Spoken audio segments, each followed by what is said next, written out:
Hi guys, welcome back to another video. Thank you so much for being here. We are going to start our quick meal for today. I started with mushroom into a pan and I added my onion, my green onion and the celery, and I proceeded into adding the beans that I was just peeling when the video started, and quickly added my quinoa that I had cooked earlier on and stir that in. This is going to be our meal for tonight. I'm not going to make anything else, and I proceeded into adding garlic and onion powder together with herbs and lemon, and this is how our dinner went for that day. There was no protein, nothing, and we had that as it is. This was the following day, and now I'm starting on making magwinya. So the plan was actually to make bagels, ne? But I ended up making magwinya because I felt like my dough was slightly watery. So it's 6 cups of flour, though I added a little bit, a pack of yeast, 1/8 cup of sugar, 2 tablespoons of olive oil, and then I added 2 teaspoons of Himalayan salt, dissolved it in 500 ml, and I continued to add a little bit more. You will just have to see to pay attention to your dough and how you want it, and this is how mine turned. And if you are new here we sometimes need, sometimes we don't need. We use lazy method. This is after an hour. I am punching it down and kneading it a little bit, making sure that the gluten is developed quite well, and I'm going to cover it again once more and let it sit. So while that was going, I proceeded into making a biscotti. This was a recipe that I took out from the internet because I felt like, I thought mine was cakey, but after trying it, after using their measurements, from the beginning, from the get-go, I felt like the butter was not enough because they said 12 teaspoons, and I decided, let me see this 12 teaspoons and see if I use it in a cup, how much is it going to give me. So I ended up with quarter cup because my red cup is half a cup, quarter cup of butter or fat, because I used rama on this. So honestly speaking, I'm not happy with the measurements. I'm not going to share the measurements because it did not do what I wanted. It didn't taste how I wanted it to taste. So, but I'm sharing this with you guys so that you can get an idea, of how biscotti is made. And once the eggs and the sugar and the butter was mixed, I added 1 cup of cranberries dried and 1 cup of chalk chips, and I also added half a cup of pistachio chopped into the mixture. So the only sad part about this is that I used my most prized ingredients into this, and it tastes good. Don't get me wrong, it tastes good, but it did not do what I wanted it to do. It didn't taste like I want it to do. I felt like the measurements were off, and honestly it was quite upsetting. Guys, I would never give you a recipe of something that is missing something. Even the baking powder, I felt like it was too small, 3 teaspoons. So I'm asking myself, if you're going to put a recipe on Pinterest or on a website or blah blah blah blah, why are you putting it and then make and omit some parts of the recipe? Why are you even sharing? Because you can only, it's okay to just share a picture. Sometimes I feel like we really don't need, if you don't want to share, you want to gatekeep your recipe, don't share them. Share something that you don't have a problem with gatekeeping. So I was quite upset with how it tasted, honestly speaking. But let's just watch on how you make it. After I mixed everything, the dry ingredient and the right ingredients. I did a little bit of loaf there, and then I shaped it into a flat form and put it in an oven and let it cook, let it bake there for a couple of minutes, 20 to 30 minutes. You'll keep checking. It will depend on your oven. And then while that was going, I started on shaping my magwinya, and as always, I eyeballed them. I didn't use a scale or anything. I just knew the size that I wanted. And the option, the flour, heavily floured surface, it's a choice, guys. It is a choice. I just chose to use the flour instead of the oil because with the price of everything now in South Africa, I would rather use flour. So after that, I did heat my oil and then started frying it. This is how my magwinya looks like. I didn't show you all the steps, but all this I didn't show you with the steps on this first batch because I was still shaping magwinya, but the next part will be on how I make them. But this is how they look, you know. This is how they look, and they were so delicious. So I start by, after shaping them, I put them into an oil, you know, and let it, I don't let it cook. Why am I saying let it cook? So I turn it immediately. Like the last one, after I put the last one, then I'll start turning the first ones that I put. I don't even wait for them to turn brown. The reason for that is so that they don't burst. I don't know if it makes sense. It ensures the smooth skin of magwinya. So I turn it immediately after I put it, and I continue turning it. Is it deep frying it slowly? And another thing, guys, this pot, I bought it like this. Look at them. I bought it like this. I thrifted it. It cooks chips, magwinya, and everything like perfectly. You can see how thick it is, eh? It's a set actually. It's 3 of them in the pan. I'm never getting rid of them. This is how magwinya looked, and this is the biscotti from the oven. And I am quickly just going to slice them and then put them back into an oven.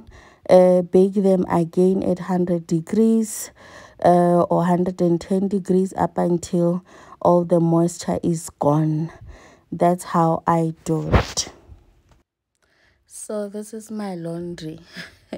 I decided to put it on the table because I really wanted it to annoy me enough for me to get to it. So I did not want to put it anywhere or hide it or whatever. Obviously, if you were to come into my house at this point, you're going to say, oh, how disgusting that is. But for me, it was something that I felt like I needed to do for me to be able to get to it. So I was so happy when I was ironing, because I really don't like keeping it. So I did it, I washed it, hanged it, and then as I was taking it off the line, I was putting it on my table. And I think my husband and Theo just kept quiet. They didn't say anything, but they were just shocked that I was putting it there. But listen, I put it there, it slept there. I knew my reasons. And they knew that they should just let me be.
thank you so much for being here. I appreciate you. Please don't forget to like, comment, and subscribe to this channel. And if you are not sure whether you want to subscribe or not, you can kindly just give us a like. And if you do subscribe, don't forget to hit the notification bell so that you can get a notification every single time I upload a video. So this is a video that actually gave me a headache. Remember last time I told you guys that I dropped my other phone that I have been using for shooting, which was meant for shooting only, ne? So now, with that being said, I'm not able to, like, I'm using this phone now that I am how do I put it? I'm using this phone now that I am using as well as my personal phone, and it is giving me a hassle when it comes to space. And funny enough, I do pay for space. I pay for 200 something. I don't know what you guys call it. I don't want to butcher it. Yes, I get some of us, we went to school Kabantu education, so these new terms that are being used, we don't know them. So yeah, but still guys, it's a struggle. It is a struggle. Saving, editing, it is a struggle, and I am in no position whatsoever to buy another phone or to buy a camera or a laptop or whatever. So I just have to keep on trying. But I think in future it's possible that my videos will be slightly shorter because I really don't want to deal with space, and it has taken so much of my time when I was struggling with this. And you know, when you are using, like, when you're a homemaker and you're doing YouTube, majority of the time you really just want to, you wanna shoot everything, like, not everything, but you have things that you wanna shoot that are your content, you know. So when I cannot upload a video, it's difficult for me to start on another one. So I prefer to always have at least 3 videos on YouTube up and ready to go up when the day that I prefer to upload comes. But I've been stuck on this video. I am just over it. I am over it. So it gave me a lot of hassle, but thank God. If you are seeing this, we would say thank God it is finally up, and I can't wait to continue shooting. I think it's going to put me on a position where it's go, literally, because if it's not go, it will be like this, that Monday goes, I haven't uploaded, Wednesday goes, I haven't uploaded, and I end up uploading on days that I don't want to, because personally I prefer to upload Monday, Wednesday, and Thursday. Though I'm not participating on Vlogtober, but I prefer to, why am I saying Thursday? Did I say Thursday? I want to upload on Monday, Wednesday, and Fridays. You know, I used to do what's for lunch on Saturdays, but it came tricky because, hey, being a woman, sometimes there's a funeral, sometimes there's a wedding to attend, sometimes there's umcimbi in the family, sometimes there's a party, la. It's a lot. So I decided to pause that segment for now. I don't know if I'm going to add another segment that is completely different from homemaking. It's possible that I'm going to do that, but I just don't know what kind of segment. They're not completely different from homemaking, but aside from cooking, cleaning, and baking. So I will see if there's anything that I want to add as a segment on its own on a particular day. You know, that doesn't have to do with me running my household and all of that. Initially, I had planned on doing a sewing video at least once a week, but sewing takes a while. Sewing takes a while. Here's the thing, sewing is my passion. It's not my hobby. It's not something that comes easy to me, but it's something that I'm passionate about. So, and I love making complicated things for myself, because those are the things that when I see someone wearing them, I'll be like, oh, that's so nice. And I like the vintage kind of look. Is it vintage? Like those dresses that they used to wear back in the day. So those are the patterns that I love going for. But hey, it can get complicated when I'm doing that. So, but I will see if I'm going to introduce anything else as a different segment, you know. And if you ask me why am I saying that, the workload and all of that, I don't know. I feel like when you are busy, you don't have time to idle. I don't like idling. I like going. I feel like there will be a time where I cannot do anything. And when that time comes, I don't want for it to come and say, ish, but I could have done 1, 2, 3. I should have, bo, could have, would have, should have. I don't want to be in that position. I want to use my capabilities in the more, like, I don't know if I want to do my utmost best at this present moment when I can, and when the time comes that I cannot, I want to be okay with it. I don't want to be regretful that I didn't do enough or I did not apply myself enough. I don't want to be in that position. I think it's something that it would mess up with my mind. So I don't want to be in that position. So, and I don't like not having a plan. It messes up with me. I must have a plan, including in the house. There must always be something that I'm looking forward to in doing or achieving or whatever, no matter how little that thing is. If I don't have a plan, I feel wasted in a way. I don't know if I make sense, but yeah.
this is what I made for my husband's lunchbox this morning. I didn't cook yesterday, so I just made rice, lentils with seasoning of your choice, and I made amaranth and peppers, and that was